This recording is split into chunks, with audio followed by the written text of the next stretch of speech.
Hello friends. मैं हूं अनुपम शर्मा और आज हम बात कर रहे हैं मौलिक अधिकारों की। इनको मैग्ना कार्टा भी कहते हैं। तो ये हमें संविधान के भाग 3 में दिए गए हैं। अनुच्छेद है 12 से 35। फिर से भारतीय संविधान के भाग 3 में अनुच्छेद 12 से 35 में दिए गए हैं। तो ये अ, मूल अधिकार है क्या? भारत के संविधान में निहित अधिकारों का चार्टर है, यानी हमें अधिकार जो है दिए गए हैं।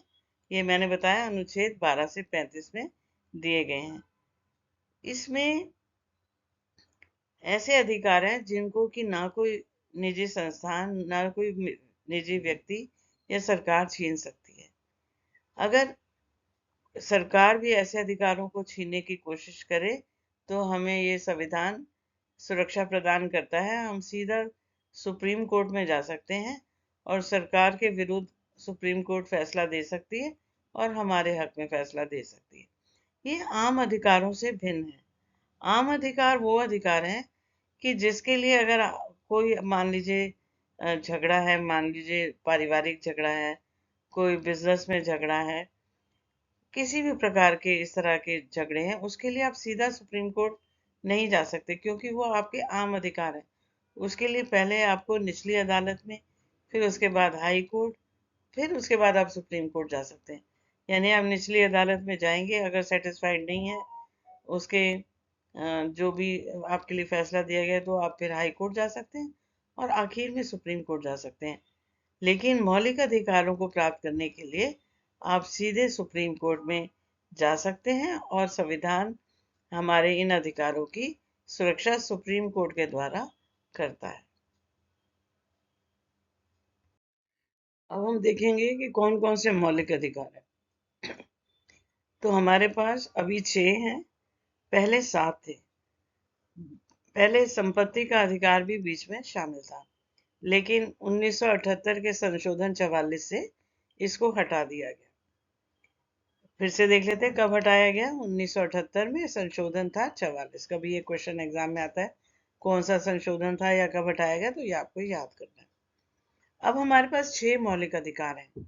समानता का अधिकार 14 से 18, स्वतंत्रता का अधिकार 19 से 22, शोषण के विरुद्ध अधिकार 23 और 24, धर्म की स्वतंत्रता का 25 से 28, सांस्कृतिक और शैक्षिक अधिकार 29 से 30 और संवैधानिक उपचारों का अधिकार है 32।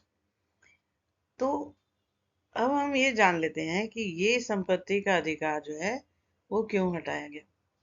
वो इसलिए हटाया गया कि क्योंकि अगर मौलिक अधिकार है तो सरकार आपकी संपत्ति ले नहीं सकती, लेकिन विकास कार्यों में जैसे रेलवे का करना है, फ्लाईओवर बनाने हैं, मेट्रो बनानी है, तो कभी किसी का दुकान आ जाता है, मकान आ जाते हैं, खेत आ जाते हैं, तो उसको सरकार को टेक ओवर करना मजबूरी होता है। तो इसलिए उसको मौलिक अधिकार से हटा दिया गया ताकि सरकार इस संपत्ति को ले सके। हम बदले में मुआवजा वगैरह मिल जाता है। अब हम कर रहे हैं समानता का अधिकार। ये अनुच्छेद 14, 15, 16, 17 और 18 में दिए गए। तो सबसे है कानून के समक्ष समानता। कानून की नजर में सब बराबर है। स्त्री हो, पुरुष हो, हिंदू हो, मुस्लिम हो, किसी भी जाति का हो, कोई भाषा बोलता हो, अमीर हो, गरीब हो, तो कानून की नजर में सब बराबर है। एक अपराध के लिए एक सजा है और सबको समान संरक्षण प्राप्त है। भेदभाव का निषेध, ये अनुच्छेद 15 है। इसमें किसी भी नागरिक के साथ भेदभाव नहीं करना और वो हर व्यक्ति को, किसी भी धर्म जाति का हो, किसी भी लिंग का, यानी कि स्त्री पुरुष हो, गरीब अमीर हो, सबको होटलों में, दुकानों में या भारत के किसी स्थान में जाने में, जैसे आप कश्मीर घूमने जाते हो, आप गोवा जाते हो, कहीं भी जा सकते हैं। किसी प्रकार का भेदभाव नहीं किया जाएगा। अवसर की समानता, सभी नागरिकों को सरकारी नौकरी में समान रूप से अधिकार है कि वो सरकारी नौकरी प्राप्त करे अगर वो योग्य है। जैसे धर्म जाति के नाम पर कोई भेदभाव नहीं है, जन्म स्थान के नाम पर अमीर गरीब कुछ भी हो, कोई भेदभाव नहीं होगा। लेकिन यहाँ पर एक कभी कंट्रोवर्सी आ जाती है कि SC ST भी तो है, उनको संरक्षण दिया गया है। तो उनको संरक्षण इसलिए दिया गया है कि ये बहुत पिछड़े में है, और आम नागरिकों के साथ लाने के लिए और उनको समान अवसर देने के लिए ऐसा किया गया। अस्पृश्यता का उन्मूलन मतलब छुआछूत का उन्मूलन, ये बहुत ज्यादा प्रचलित था भारत में। कुछ जाति के लोगों को बहुत नीचा समझा जाता था और उनको छूना भी जैसे पाप समझते थे। अगर छू लिया तो अपने आप को पवित्र करने के लिए न जाने क्या क्या करेंगे। तो इसको पूरी तरह से ये निषेध है और कानूनी अपराध है। अगर आप ऐसा करते पाए गए तो आपको दंड दिया जाएगा। उपाधियों का उन्मूलन, जब अंग्रेज थे उनके समय में जो भारतीय अमीर थे, जैसे कि साहूकार थे या जमींदार थे, तो उनको अंग्रेज खुश करने के लिए उपाधियां देते थे, सर, राय बहादुर, नाइट और बहुत सारी। तो ये लोग अमीर भी थे और अंग्रेजों के फेवर में भी थे, ज्यादातर फेवर में थे। तो ये और अंग्रेज तो फूट डालो और शासन करो की नीति अपना रहे थे। उनको तो फायदा ही हो रहा था, क्योंकि ये लोग अपने ही नागरिकों के साथ, जो साहूकार थे, जमींदार थे, जिन्हें उपाधियां दी गई थी, वो अपने ही नागरिकों के साथ दुर्व्यवहार कर रहे थे। तो जब हम आजाद हुए तो हमने इन उपाधियों का अंत कर दिया। लेकिन अगर किसी विशेष क्षेत्र में किसी ने कोई कार्य किया है, सराहनीय कार्य किया, तो उसे भारत रत्न की उपाधि और अन्य दी जा सकती हैं। इसके अलावा सैनिकों को दी जाती हैं वीर चक्र, परमवीर चक्र। अन्यथा उपाधियों का उन्मूलन कर दिया गया। अब हम बात करते हैं स्वतंत्रता का अधिकार। और ये अधिकार जो है आर्टिकल 19 से 22 में, अनुच्छेद 19 से 22। तो भाषण और अभिव्यक्ति की स्वतंत्रता, हर एक व्यक्ति को स्वतंत्रता है कि वो अपने विचार व्यक्त कर सके, सभाएं करे, भाषण दे और अपने विचारों को व्यक्त करे। अब इसमें प्रेस की भी स्वतंत्रता है। तो प्रेस, ये मीडिया होता है, अखबार वगैरह, उनको वो भी अपने विचार व्यक्त कर सकते हैं। और एक इसमें 2005 में आरटीआई एक्ट आया। इसके अनुसार ये है राइट टू इंफॉर्मेशन एक्ट। तो सूचना का अधिकार, आप अगर सरकारी योजनाएं चल रही हैं, कुछ काम चल रहा है, ये सरकारी दफ्तर है, उनके वहां पर आपको कोई जानकारी चाहिए तो आप आरटीआई के एक्ट के अनुसार वहां पर जानकारी प्राप्त कर सकते हैं। फिर बी में है नागरिकों को बिना हथियारों के शांतिपूर्ण इकट्ठा होना है। तो इसका मतलब यह है कि आप इकट्ठा हो सकते हैं, आप सभाएं कर सकते हैं, जुलूस आपने देखा होगा लोग निकालते हैं, जैसे कैंडल लाइट निकालते हैं। कई बार कोई अगर देना हो, कोई विरोध प्रदर्शन करना हो, तो लोग कैंडल लाइट भी करते हैं। कई बार मौन धारण कर लेते हैं, मूक, और कई बार धरने वगैरह भी देते हैं। लेकिन आप ये सब कर सकते हैं शांतिपूर्ण तरीके से, और हथियार नहीं कैरी कर सकते हैं। एसोसिएशन बनाने का अधिकार, अब ये स्वतंत्रता का अधिकार 19C में है, और इसमें आप यूनियन बना सकते हैं। जैसे आपने किसान यूनियन सुने होंगे नाम, और भी हर जगह, हर दफ्तर में और हर ऑफिस में ये होते हैं, यूनियंस वगैरह होती हैं। तो इसका अधिकार आपको है। अनुच्छेद 19D, पूरे भारत में आप स्वतंत्र रूप से कहीं भी आ जा सकते हैं। पूरे भारत में घूमने का आपको अधिकार है। किसी भी देश के हिस्से में रह सकते हैं, बस सकते हैं, और किसी भी पेशे का अभ्यास करने की स्वतंत्रता। आप डॉक्टर बनिए, आप वकील बनिए, आप किसी सरकारी नौकरी करिए, प्राइवेट जॉब करिए, कुछ भी कर सकते हैं। तो ये सब, कोई भी व्यवसाय कर सकते हैं और कोई भी व्यापार कर सकते हैं। तो ये सब स्वतंत्रताएं आपको मिली हैं अनुच्छेद 19 से 22। अब है आर्टिकल 20। किसी भी व्यक्ति को एक अपराध के लिए 2 बार दंडित नहीं किया जाएगा। अब इसका क्या मतलब है? एक व्यक्ति ने अगर एक बार अपराध किया, अगर उसे एक बार सजा मिल गई, तो उसी अपराध के लिए उसे दोबारा से सजा नहीं मिलेगी। लेकिन कंफ्यूज नहीं होना, अगर उसने दोबारा वही अपराध किया तो दूसरी बार जो अपराध किया उसके लिए सजा मिलेगी। लेकिन एक अपराध जो उसने पहले किया था, उसके लिए उसको दोबारा सजा नहीं मिल सकती। और दूसरा इसमें ये है कि कोई भी कानून पिछले से किसी तारीख कार्रवाई की घोषणा नहीं करेगा।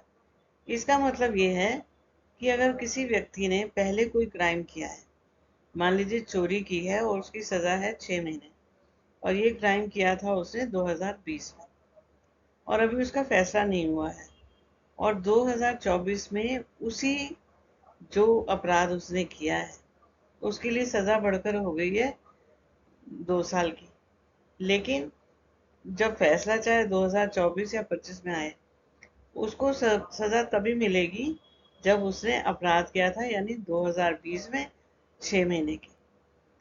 तो ये नहीं होगा कि कब उसने अपराध किया था, और जब निर्णय लिया जाएगा तो जब अपराध किया गया था तभी जो भी कानून था उसके अनुसार ही सजा दी जाएगी। किसी भी व्यक्ति को अपने खिलाफ गवाही देने के लिए बाधित नहीं किया जाएगा। उसके बाद अब ये तीनों जो हैं, अनुच्छेद 1 में ये वाला है, 2 में ये वाला है और 3 में ये वाला है, तो इसको ध्यान रखना है। अनुच्छेद अगर ये वाला पूछा जाए कि 20(1) कौन सा है, तो ये वाला है, 20(2) ये वाला है और 3 ये वाला है। तो इस तरह से एक बार रिपीट कर लेते हैं। किसी भी व्यक्ति को एक ही अपराध के लिए 2 बार दंडित नहीं किया जाएगा, एक ही बार सजा दी जाएगी।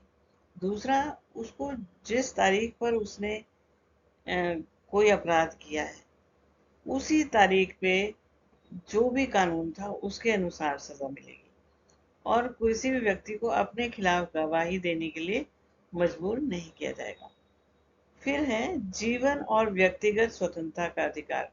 सबसे ज्यादा इम्पोर्टेंट है कि सबको अपना जीवन जीने की अधिकार है, उसको कोई नहीं छीन सकता।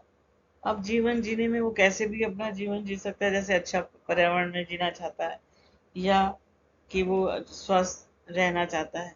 यानी अगर कोई भी पूछा जाए तो आप बाकी अधिकारों के अलावा तो ये अच्छा जीवन और व्यक्तिगत स्वतंत्रता का अधिकार, तो ये मोस्ट इम्पोर्टेंट है। और ये चाहे कोई इमरजेंसी आ जाए कि आपके मौलिक अधिकारों को कई बार छीनना पड़ता है, कोई विदेशों से आक्रमण हो गया या कोई कंट्री के अंदर इनसाइड अनरेस्ट हो गया, वट, तब भी आपका 20 और 21 इसको ये वाला जो है ये नहीं छीना जाएगा।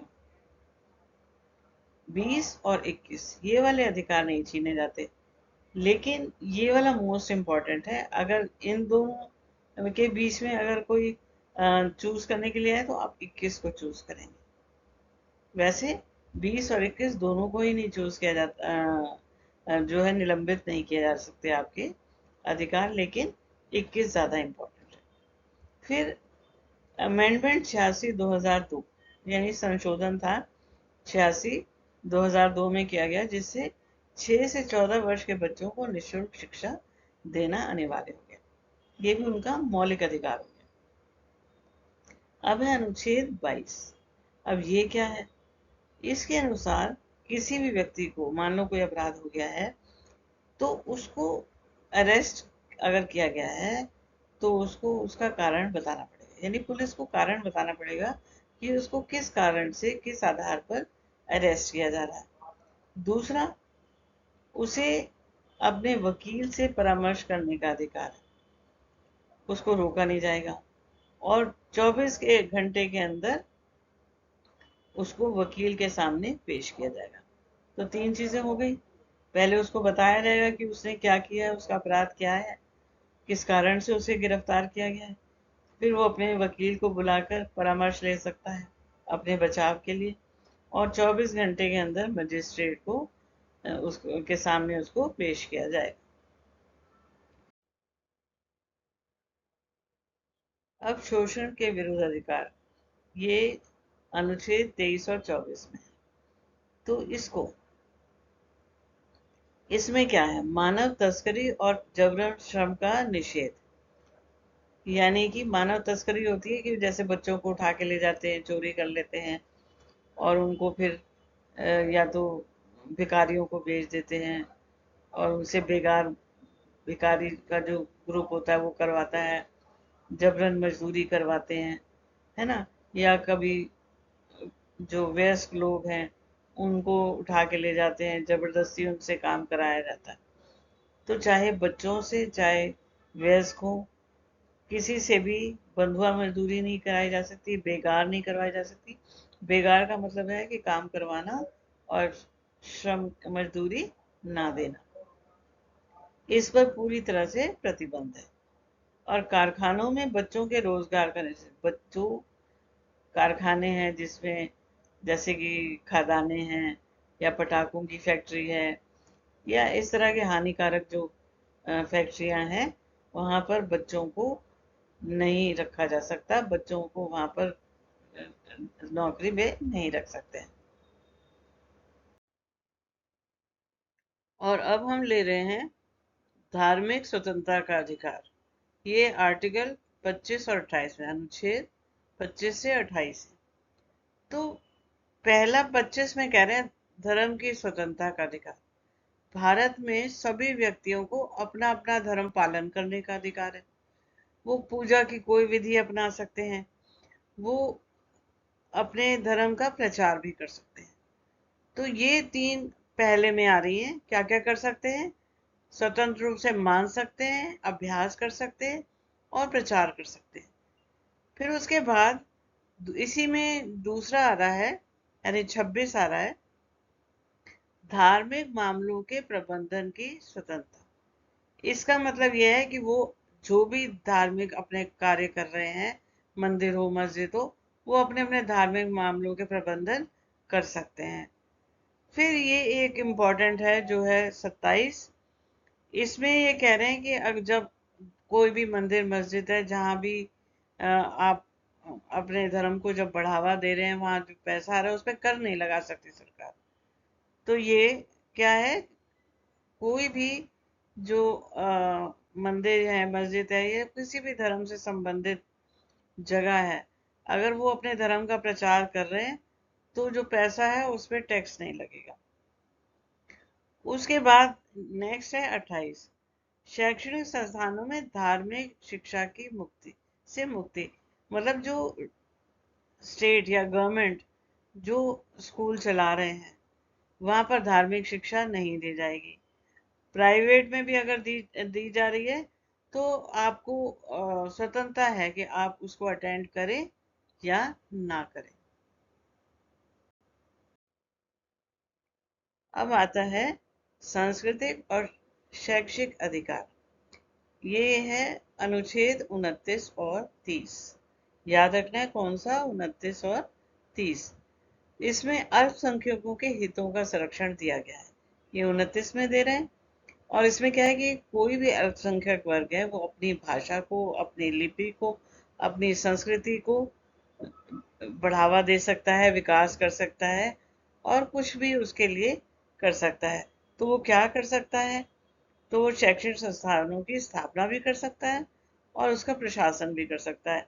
यानी अपने स्कूल वगैरह खोल सकते हैं, उसकी प्रशासन जो है उनके हाथ में होगा। और वो क्या करेंगे, शैक्षिक संस्थान खोलेंगे यानी स्कूल खोलेंगे और उसका प्रशासन खुद करेंगे। और अल्पसंख्यक वर्ग किसको गिना जाता है? मुस्लिम, सिख, ईसाई, बौद्ध, जैन और पारसी। ये हमारे मुस्लिम वर्ग जो हैं, ये इनको मान्यता प्राप्त है। कौन है? मुस्लिम, सिख, ईसाई, बौद्ध, जैन और पारसी। तो इन सबको अपने अपने जो भाषा है, लिपि है, संस्कृति है, इसका विकास करना है, इसको बढ़ावा देना है। इसके लिए वो शिक्षा संस्थान खोल सकते हैं और उसका प्रशासन अपने हाथ में ले लेते हैं। और सबसे इम्पोर्टेंट है संवैधानिक उपचारों का अधिकार, आर्टिकल 32। अब ये जो अधिकार है वो हमारे सभी अधिकारों की रक्षा करता है। अभी हमने पहले 5 अधिकार देखे थे, अब वो हमें संविधान ने दिए, लेकिन उसकी सुरक्षा कैसे होगी? अगर मान लीजिए कि हमारे अधिकार जो है सरकार छीनती है, तो हम सीधे सर्वोच्च न्यायालय जा सकते हैं और सरकार के खिलाफ और हमारे हक में फैसला हो सकता है, और ऐसा हुआ भी है। तो अनुच्छेद जो 32 है सबसे इम्पोर्टेंट है, संवैधानिक उपचारों का अधिकार। वो सभी जो बाकी के मौलिक अधिकार है उनकी सुरक्षा के लिए, ताकि सरकारें अपनी मनमानी ना कर सकें और जो हमारे अधिकार है, मौलिक अधिकार है, वो सुरक्षित रहे। अब हमने जान लिया कि अनुच्छेद 32 में हम सुप्रीम कोर्ट जाते हैं और अनुच्छेद 226 में जा सकते हैं अगर हमारे जो फंडामेंटल राइट्स हैं या मौलिक अधिकार है उसको किसी व्यक्ति ने या किसी संस्था ने या सरकार ने छीनने की कोशिश की है। तो उस केस में सुप्रीम कोर्ट रिट जारी करता है, ये रिट बोलते हैं इसको, रिट जारी करता है। बंदी प्रत्यक्षीकरण मतलब यह है कि अगर किसी व्यक्ति को हिरासत में लिया गया है तो जिसने हिरासत में ली है उसके विरुद्ध वो चुनौती सुप्रीम कोर्ट में दे सकता है, और सुप्रीम कोर्ट जो है वो जिसने उसको हिरासत में लिया है उसको कोर्ट में प्रस्तुत करने के लिए आदेश जारी करता है। मैंडेमस मतलब परमादेश। इसका मतलब यह है कि अगर कोई सार्वजनिक प्राधिकारी या सरकारी अधिकारी को ऐसा कार्य करने का आदेश देता है जिसे उसे करना चाहिए लेकिन उसने नहीं किया, यानी सरकारी कर्मचारी है, उसे ऐसे जो काम करना चाहिए लेकिन वो अपने जैसे कर्तव्य का पालन नहीं कर रहा है, तो उसको आदेश दिया जाता है, रिट जारी किया जाता है कि वो अपने कर्तव्यों का पालन करे या जो उसे कार्य करने चाहिए वो करे। प्रोहिबिशन मतलब ये है कि उच्च न्यायालय, निचली अदालतों और ट्रिब्यूनल ऐसे कानूनों के विपरीत काम करें या अपने अधिकार क्षेत्रों के बाहर काम करें तो उसके खिलाफ रिट जारी करता है और ऐसे काम या आदेश देने से रोकता है। सर्टियूरी वो है कि अगर आपने निचली अदालतें और ट्रिब्यूनल ने ऐसे निर्णय ले लिए हैं जो कि उनके अधिकार क्षेत्र से बाहर है, तो उसकी समीक्षा सुप्रीम कोर्ट करता है और वो देखता है कि अगर उन्होंने ऐसे कोई कार्य किए हैं तो उनके निर्णयों को रद्द कर देते हैं। वो वारंटों का मतलब यह है कि अगर कोई व्यक्ति सार्वजनिक पद पर है तो ये देखना पड़ता है कि क्या वो व्यक्ति उस निर्धारित पद के लायक है या नहीं है, वो उस पद को धारण करने के हकदार नहीं है। यदि नहीं है तो रिट जारी करेंगे और उसको उस पद से हटा दिया जाएगा।